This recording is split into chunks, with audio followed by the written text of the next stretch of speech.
Alrighty guys, this is going to be a regame of game number 4 between Eternal Dreamers and Good Game Kids. We are going to be on Belshire Vestige. In the bottom right hand side of this map we have the greens of Unit Ferguson.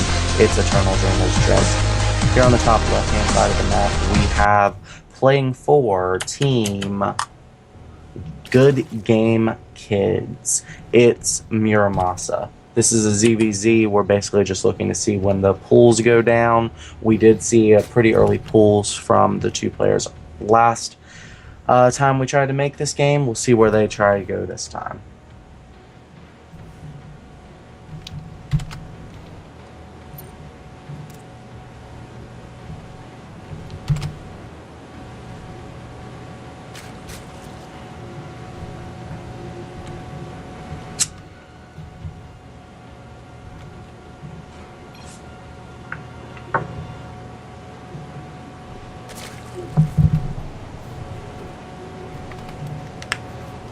Alright, we're on for a wonderful ZVZ here, guys, on Belshire Vestige. We're looking at a nice map laid out very well, lots of open spots. As we're moving around here, you see an open natural with a very tight choke. Kind of works for the Zerg because he's able to block the ramp off with two queens, not having to do anything fun to get over there and get things situated. He's already checking to see if anything's going on in the thing. Got his natural down, went ahead and dropped that first one for GG Kids. And during this, Dresky's over here, drops his pool first, moving out, going to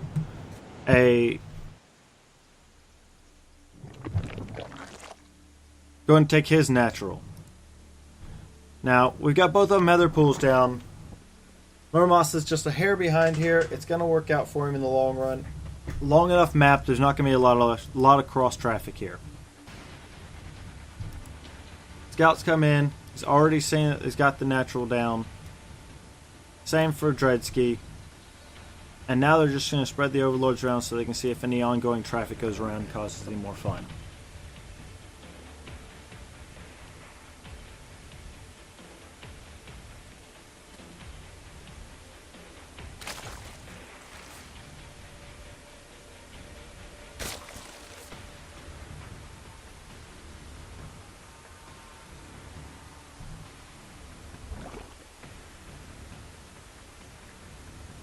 Now, as both of these are finishing up, they're going to start looking at filling up these things. You got queens in production, got speed in production already for Muramasa, and this is going to allow him to be a lot more aggressive than Dredsky, because he's going to have his speed done probably a good half of the way.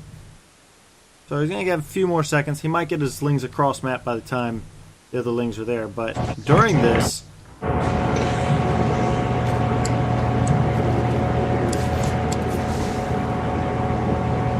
lings are in here doing a little bit of checking, seeing what's going on.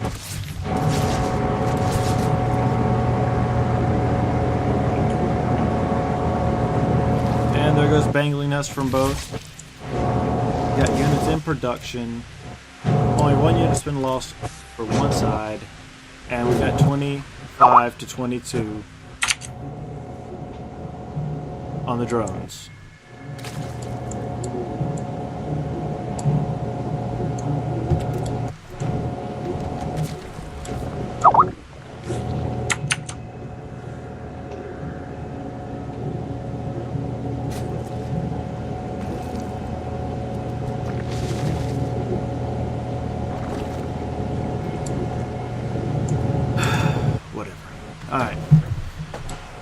Alright, and you see here we've got a roach nest dropping in behind Muramasa here.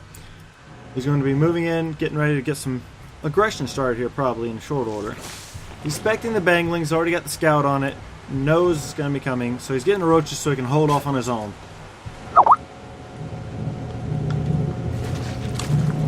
And as we're looking into it, got gas take up, got fourth gas taken over here on Dredsky's side.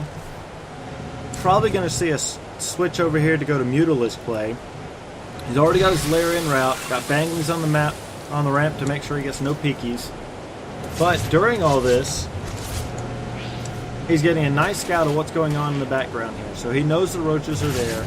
He knows if he can just hold off the front line here, he's going to be well set to do what he needs to do down the road here.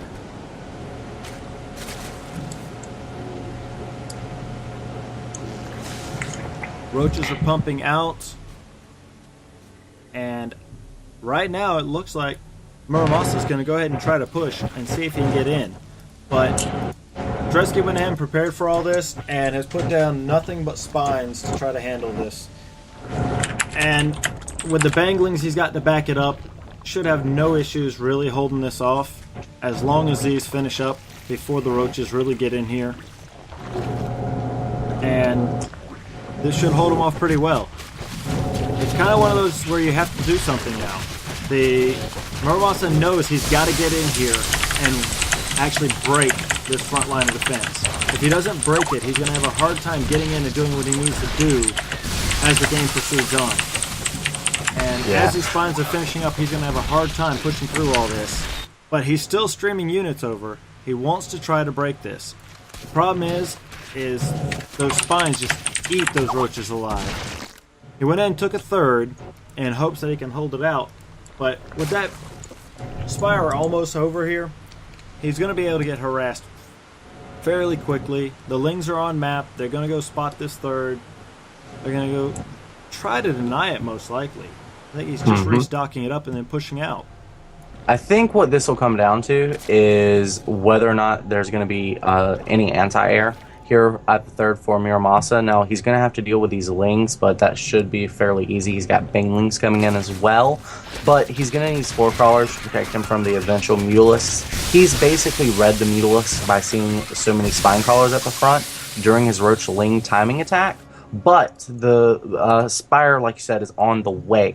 If he can hold a 5th and 6th gas, he can keep enough pressure on his opponent to stop the third from getting up for the Spire. So that's what he has to do. He has to contain his opponent to 2 bases and basically let the Mutalisk King player starve himself out. As you can see, Dredsky, he has a lot of spine crawlers there, but that's not going to help him at a third. That will only defend this natural location. So there's always that playing in the back of his mind. He has to keep pressure on with these Speedlings, which he's doing a pretty good job of. He's got 3 Mutalisks also trying to target down the Hatchery. Hatchery actually now at 100 HP. It may fall. The Queen spawning now, Spore Crawler spawning, but will the... Yes, the Hatchery falls, but it costs 3 Mutalisks to do it. So it almost worked out for him. Unfortunately, the build time is going to kill him. He needs the 3 hatcheries to dump out the units needed to get in here and actually cause the damage that needs to be done. I mean, it's going to be a game of attrition here at this point, but right now, with drones dwindling on Muramasa's side, because all these Ling run-bys, he's got a lot of catch-up to do. And I don't think he can afford to make that hatchery at this point, just because of the sheer fact that if he invests that money into that, he doesn't have what he needs to build units, and another Ling run-by could happen. Right. That's always a possibility. Now, here's that Ling run-by you were talking about, and Muramasa not even dropping GG, but kind of understandable. Yeah, there we go. Victory to... Eternal Dreamers. Yeah.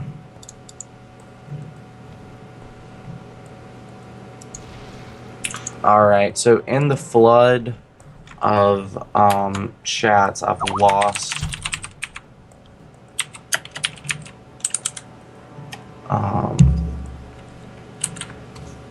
Newkirk Star Station.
Who won our first match? I'm trying to get the score right.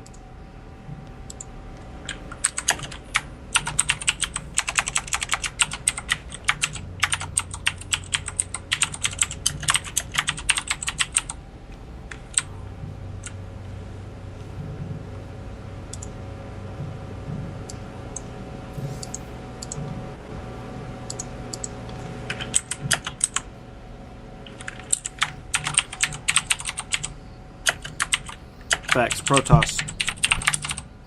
Okay, cool.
Alright, do we have a map?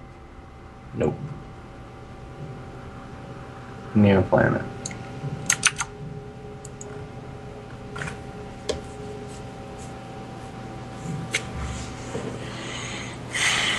Alright, guys, I think we've all had a minute to kind of breathe, get our focus back on. I noticed that the viewer count is actually higher than it was when we started all the bad things happening. So thanks for sticking with us. We do appreciate it.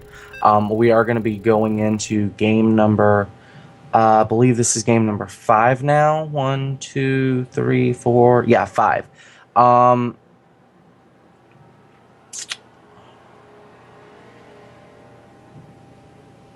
Okay. I don't.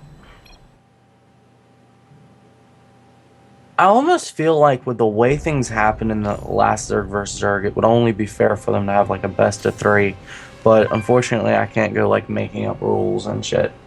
Cause yeah. But anyways, right now it looks like it's what a 3-2 lead for, or 2-3-1 lead Correct. right now for. Okay, 3-1 lead right now for Eternal Dreamers. Ah, just switched over to the loading screen. Cool.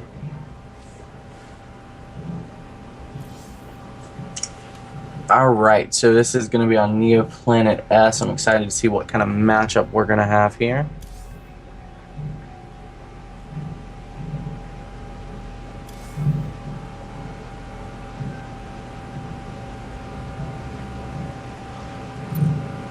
Do do do do do do do do do do do do. ZVP, Neoplanet S, actually, that's kind of interesting. GG Kids did choose this map. So, despite it being kind of a smaller map with not, in my opinion, the most friendly Zerg vs. Protoss match or map, I'm interested to see why they would have chosen this particular map. Do you think they're going to go for Swarm Hosts?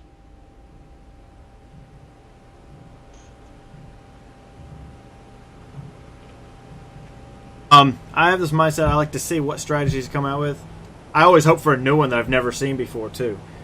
So maybe we'll get surprised. I like surprises. They make for an entertaining day.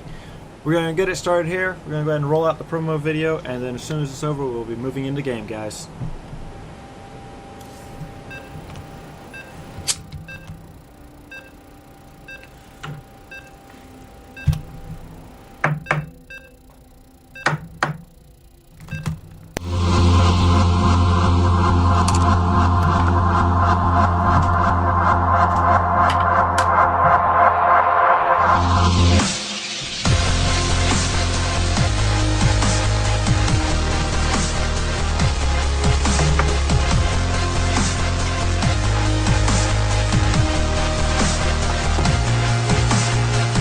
Alrighty, so this is Neoplanet S. There's a lot of things I want to talk about as far as map architecture here. This is a friendly Zerg map in the sense that it's very wide open. Especially, you can, leaving your natural, you can divert up this way or go this way.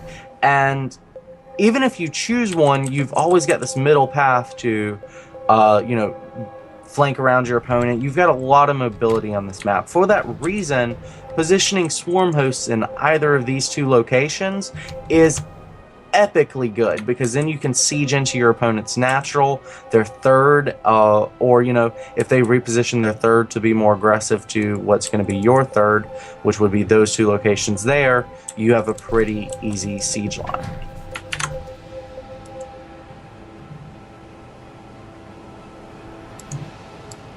So, yeah, looks like we're going to be seeing a Gateway first build out of Game Bomber. That means this is going to be a very, at least a little more aggressive than a Forge First. We'll probably see a little bit of harassment. What we really are looking for, though, is a 6-minute 45-second timing, an 8.5-minute timing, or 10-minute timing.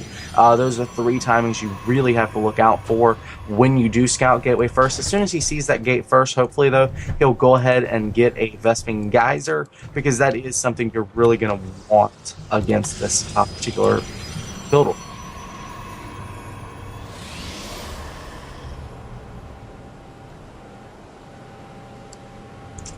Still alive over there, Jester? Oh, yeah. Just fighting with the new interface. Alright, we got over here, we got ZVP. We love Z. And P does make for a very entertaining matchup lately. A lot of the changes they've made in HOTS have allowed the ZVP game to really change the dynamics of how it overall used to run. I mean, it used to be just get a mothership, try to capture them, and try to kill them. Now it may never even make it. Try to flush them. Yeah. It's, I'm going to steal your mothership and vortex your army. And it's, now it's gone to more of a very dynamic. I've seen a lot of Oracle play. I've seen a lot of proxy. I mean, I've missed the old proxy Stargate that used to be done a lot more in the first couple of seasons. And now we're back in HOTS, and it's like, oh, hey, look, proxy with new units. Indeed. Well, we have not actually introduced the players and positions, so let's go ahead and get that over with. Here on the top right-hand side of Este Planet Neo, it's Eternal Dreamers Game Bomber. And here on the bottom left-hand side of the map, we have our orange Zergy McFerguson representing Good Game Kids. It's the brain surgeon wrecking your mind with incredible plays. It's Neuro. And here's that gas I was talking about. Oh, so important when you spot that your opponent has gone gateway first. As you see, he did go for a mothership core. That's very standard off gateway first build. Getting this out really quickly, as your cyber core is so much quicker. You get the mothership core as soon as you finish the cyber core, obviously. But there is a cost, because a mothership core builds out of a nexus. A nexus, by the way, that nexus is supply blocked. Good, he's gone ahead and fixed that. A nexus builds your probes as well as your mothership core. A mothership core takes 30 seconds to build. A probe takes 17 seconds. Therefore, you can equate one mothership core equals down 2 drones. So, hence why the Zerg is ahead 4 workers at this point. He should only be ahead 2 if this was a Forge first or Nexus first build. So, with that stated, this mothership core has to do damage to be worth its weight in gold. That's why you usually see a little bit of harassment around this point. The fact is, we have not seen that. So he doesn't want his opponent to get defensive, build too many spine crawlers, or make too much of an army. That means he's hitting the 6:45, 8.5, or 10-minute timing. I want to see which one it's going to be. There's 3 gateways on the way right now. Those look like they could be for a wall off, but I don't know. The way this is playing out, when's he going to move out for that pylon? There looks like there's going to be a third taken for Neuro. That's a really early third in this particular build order matchup. So again, what we want to see is this proxy pylon, and here it is. I'm going to call it. This is the 8.5 minute timing. Quite possibly. I've seen a lot of entertaining timings. Anytime I see a proxy pylon, I worry. And anytime Zerg has not seen one, he should worry. You never can check everywhere, unfortunately. That is one of the pain in the neck things. One of the best places to check. Fast enough. One of the best places to check to find out is your opponent's gas. Take a look at this Overlord here. If you hold V on that Overlord, you can double check what he's looking at. He has actually checked all the gases here on this one Overlord, so he's going to completely know what's coming. He sees that these gases are being taken now. Well, this is way too late for these gases. The attack is revealed, and it's also revealed by attacking the third. Looks like he's going to cancel that. That was a luxury third. He did not need that third, so he's just going to cancel that, run all these lings over here to the proxy pylon. Why the hell would you attack zealots with lings? Not a good idea. Go ahead, take out the pylon. Looks like the recall has gone down, so we've just got a reinforcement kind of wave here. I like the fact that he didn't commit to this. He canceled the third, delayed it, and has done enough damage that he can, take his own third, maybe do a couple of things. But he's got to hold off these lings here at the wall. He's got a sentry tanking this. He needs to be careful. Use force field. He was about to lose that sentry. Oh, he does lose that sentry. He's going to lose his other sentry. Oh my god. He really should have been microing those zealots. He lost a sentry and a half there. Wow. That had more than enough energy on it to cast another force field. That was sloppy, Game Bomber. That was very sloppy. I like the creep spray coming out of our Zerg right now. He's preparing with the mindset that you're not going to catch me twice. Yeah. He's got that creep going down. He is going to make sure he sees anything walking his route. And that's one of the beautiful things about this map, is it's so easy to spread creep. Because once you get a set of creeps here, it's very easy to go north and east with it, and then from here going down this route, you can go down this route, spread those concurrently. You're spreading them that way, and then these two just naturally connect. It's a very easy map to spread creep. Yeah, it does allow him to be a lot more. Now, I love the hallucinated Phoenix. That is absolutely the cheapest scout you'll ever get. Well, it's 10 minutes. Especially now in Heart of the Swarm, but it's 10 minutes. Protoss has to have a third. What I want to see from the Zerg is non-stop unit production. Deny that third. the Protoss is making Immortals and going into like a Stalker Blink Ball, but he's getting so many upgrades, such high-end tech, there's no timing attack coming. He has to take a third. Has to. He's going to try and clear that third now. There's both an Overseer there and a Speedling. Too bad he doesn't have Burrow. But Link's catching this army moving out. I thought he was going to try to run into the natural there, but he's going to pick off these Stalkers. I think he thought about it until he saw those nice, juicy Stalkers. Yeah, those were he wanted very that juicy Immortal. Stalkers. You can just hear how much he wanted that Immortal. You really could, man. Really could. Well, I almost hear the mouse click. What we really want to see now is, again, pressure on this third, but there may not be a third. It's interesting because we actually have a proxy pylon here. This Roach does scout it. Just walked right by it, too. Didn't even slow down, nothing. Just kept going. Nope. I don't think he's actually noticed it yet. He's going to look back on his map and go, oh. Oh, nope, he noticed it now. Proxy pylon going down, as well as the probe. He's reinforcing with a bunch of roaches, so I think he knows this third's going to be taken. He saw the Ling get killed off. He'll probably poke in here with this Overseer, but he wants to pressure that third. He wants to. Look how many roaches and Lings he's making. And he's also checking for ninja expands, it looks like. One thing I do like about these kind of maps, it brings back the old ninja expands, where you had these oddball bases that were off in the middle of nowhere, where you could sneak a base if you needed to. Indeed, indeed. Wow. Dude, I'm really liking the kind of positional warfare of Neuro right now. He's trying to draw his opponent out with these Lings, and I think he's going to... Succeed? Basically. Well, yeah. Well, I think he's going to hit from this angle here and pull the army that way and then try run to in throw behind some roaches.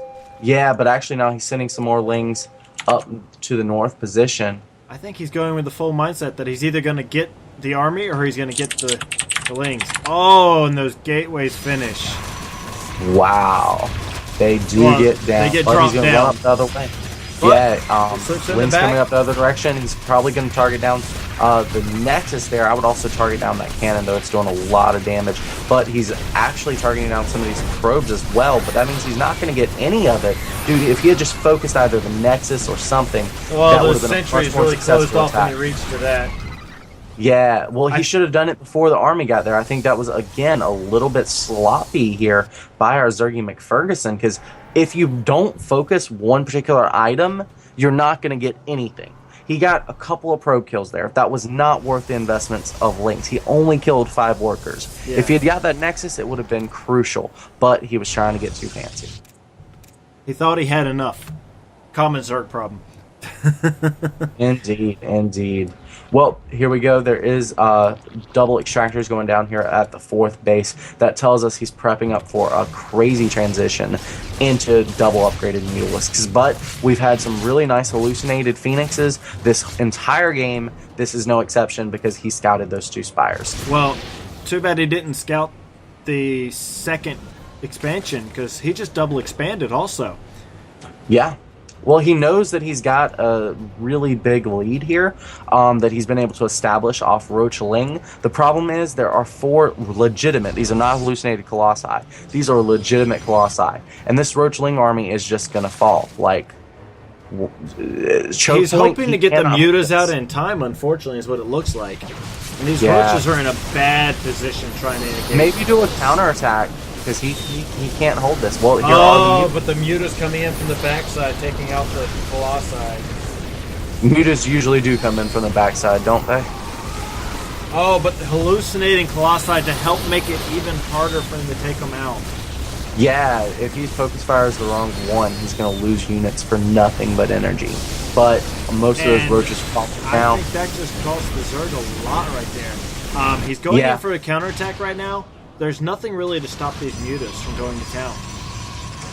That's right, but I think if he just makes some more cannons here at the 3rd, that's all he's going to need. He can rebuild all this production anywhere. Well, the thing is, if he loses that army right now, which doesn't look like that's really going to be an issue. Yeah, but not possible. If he loses that army, he's in a lot of trouble.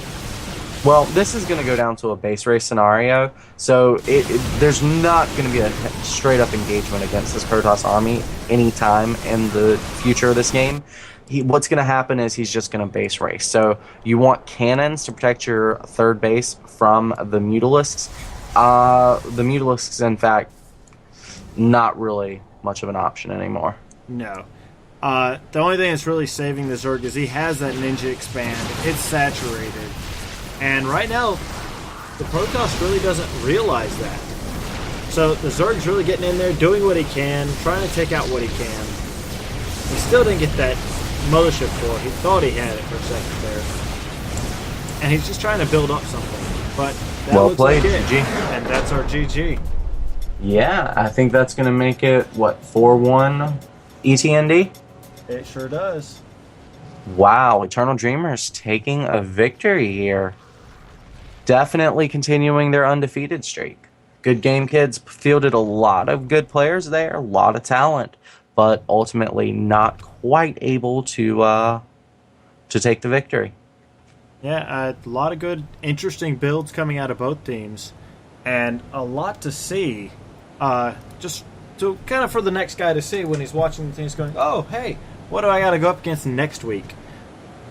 Here's some of the things. I mean, it's always fun. I like the fact that these guys have large rosters, so they can toss out different players each week, but they tend to favor certain ones, and unfortunately, you favor the same ones too many times, and people start picking off on what their strategies are. And I think that's what's kind of happening here as the games keep going on.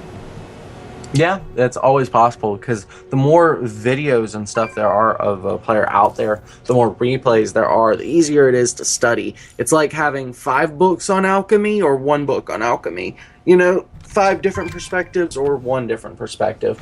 But guys, this is going to conclude our clan war. Thanks for tuning in. This is the UASL Season 2. That is Union of America's StarCraft 2 League. This is Shaft of the Clan casting crew. Going ahead, signing out. Dark Jester's my co-caster.